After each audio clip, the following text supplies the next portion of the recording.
Hey guys, how you doing? Ray here again. If you'd like to subscribe to my channel, it's Nitro Kyosho. Today what I'd like to talk about is RC helicopters.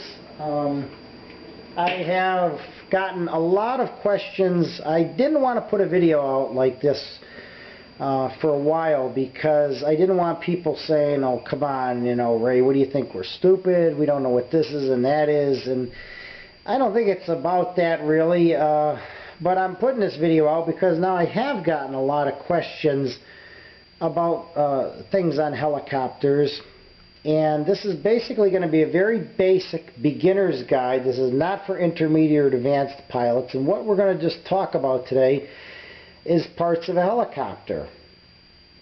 Because I've gotten a lot of requests, and a lot of people have sent me messages and said, what is a fly bar? What is a feathering shaft? What is a tail boom? I mean, what are these things? And it may sound very, you know, you might say, oh geez, how does somebody not know what this or that is? But there are people out there, guys. I mean, we all had to learn. You know, we all started somewhere, and something that might, you know, seem very simplistic to you is a learning curve for somebody else.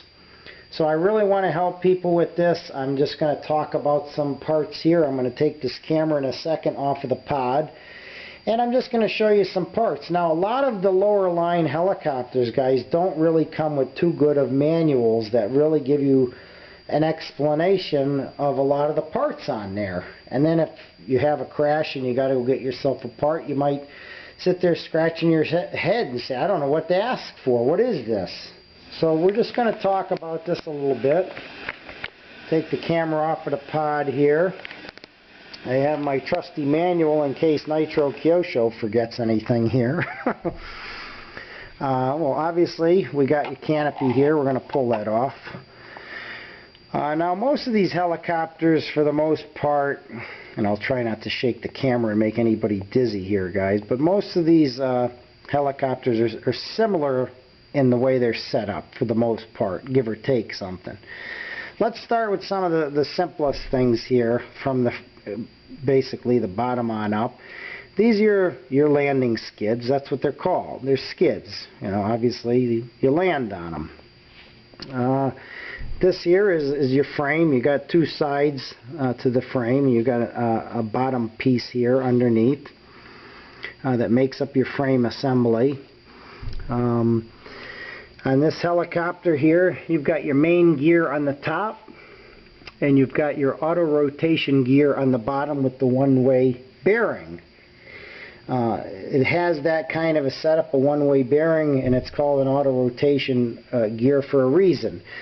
It's in case you get into a situation in the air where you have to land it and you lost something on the helicopter that, you know, being either a motor burned out or something happened.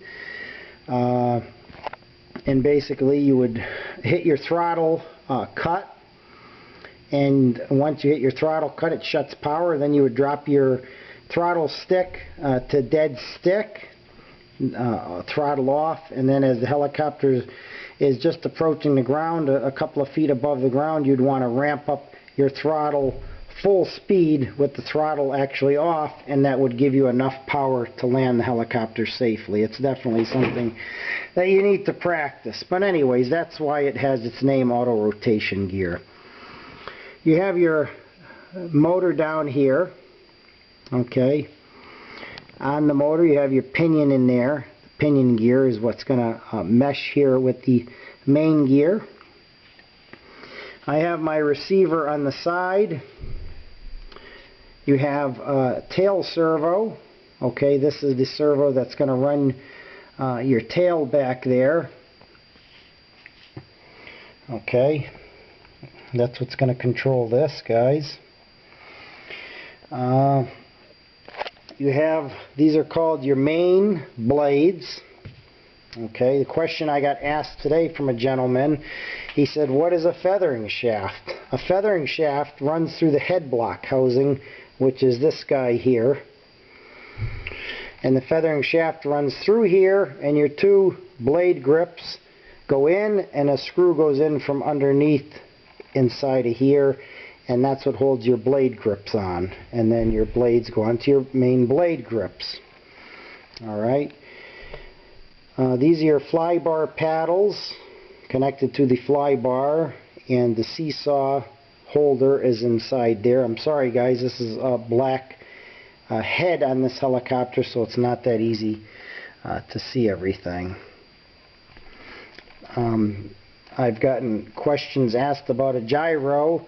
I can give you a million scientific descriptions of it. The easiest way to describe it is that it is a computerized device, guys, that helps to almost, in a poor man's sense, like an autopilot. It just helps to keep your tail under control, making the helicopter flyable, you know. In so many words, it controls the tail, okay. You have 3 cyclic servos on a helicopter like this. One on this side, one on that side. These are to control your aileron controls. On this helicopter, the elevator servo is right here. Okay, servo is a fancy word too. It's basically a motor that goes left to right, back and forth. Okay, this runs your elevator, which is going to make the helicopter fly forwards and backwards, and these two are going to give you your aileron side to side and cyclic rolls. This guy here is a pretty important part of the helicopter, your swashplate. Okay, that's basically the centerpiece in there. Let me get my little poker here. This guy here that you see right here, that's your main shaft that runs through the head block housing, down through your main bearing blocks. It runs through both of your gears and all the way down where the screw goes in at the bottom here. And like I said, your feathering shaft is running through here like this. Inside here is your torque tube box here. You've got your torque tube gears in there. If you have a helicopter with a belt, it's going to be set up a little different. This is called the tail boom. These are your struts. Okay, and I hope I'm not shaking this camera too much. I don't want to make anybody dizzy out there. These struts here just basically make this more rigid, stiffing this boom up a little and alleviate any bounce or movement. I also have an aftermarket strut, another extra strengthener in here to make this even more rigid. Let's see what else we can talk about. You have your back here, we'll talk a little bit about the tail. Okay, you've got your tail blades here. Okay, and now these are going into similar to here, up here, alright. So these are your tail blade grips. Okay, that the tail blades are hooked into. You've got your tail rotor back here, shaft. Okay, this guy that runs through there, and more torque tube gears basically back there. Like I said, this helicopter does not have a belt. It has a torque tube which runs through here like basically a drive shaft. It gives a lot smoother operation. A lot of people that don't know how to fly helicopters complain about torque tubes, saying that they strip out easy and blah blah blah. Well, if you know how to fly a helicopter and you know how to land a helicopter, you're never going to strip out torque tube gears, okay, unless you have a crash and one strips out. But if you're not landing the helicopter right, guys, and you're coming down hard and driving these guys into the ground, you are going to strip torque tube gears out. Back here basically is, you know, your tail box casing back here. What else can we talk about? These are just basically fins for a little bit of aesthetics. This one actually serves a purpose because without it, the back end would just drop into the ground. This one is just more for looks. It doesn't really serve any purpose for flight or doing anything other than the box underneath it here, which is just for your strut connection in there. Let's turn this helicopter around, guys, and see what's on the other side here. Alright, now on this side I have my speed control, which is basically in layman's terms just what it says. Your speed control, that's what's controlling your throttle, your speed, giving you your the battery, the power, the connection, everything. You know, basically there's no real names for these guys. Even in the manuals, these are just linkages, links. These are for the cyclic servos. They're just your links to hit with the connect up with the servos here. These are important. These are your pitch rods, which alter your pitch of your helicopter. Different degrees of pitch that you have. And other than that, guys, I mean, your battery tray is here. The Align helicopters are wicked simple to work on. I love the Align helicopters. I know these helicopters inside and out. I know every little creak, every little tick, any sound they make, and I can determine within seconds what's wrong with it, you know.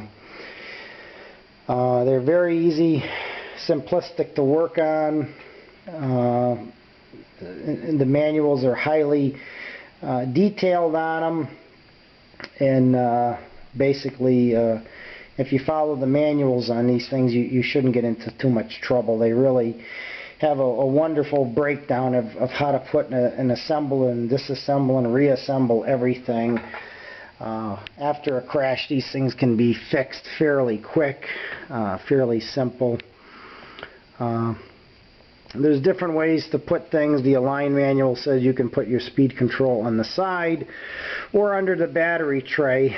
I don't like it under the battery tray because it doesn't get any air under there. I like it here where it has air flowing on it, cooling it. It works good for me that way. Okay, let me turn this.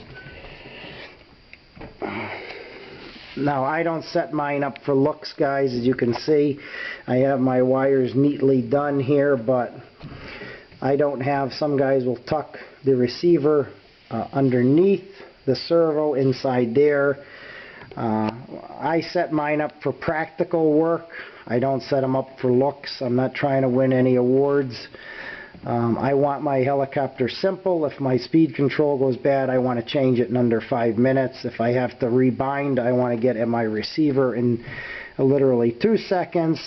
If a servo goes bad, I don't want to have to rip the helicopter apart to get the wires out. I like mine set up for practical use. That's my opinion. I don't go for the clean look. But anyways, guys, that's just some basic parts of an RC helicopter, and I hope that you guys got a little knowledge out of this video, and I hope that it helped you out. Thanks for watching.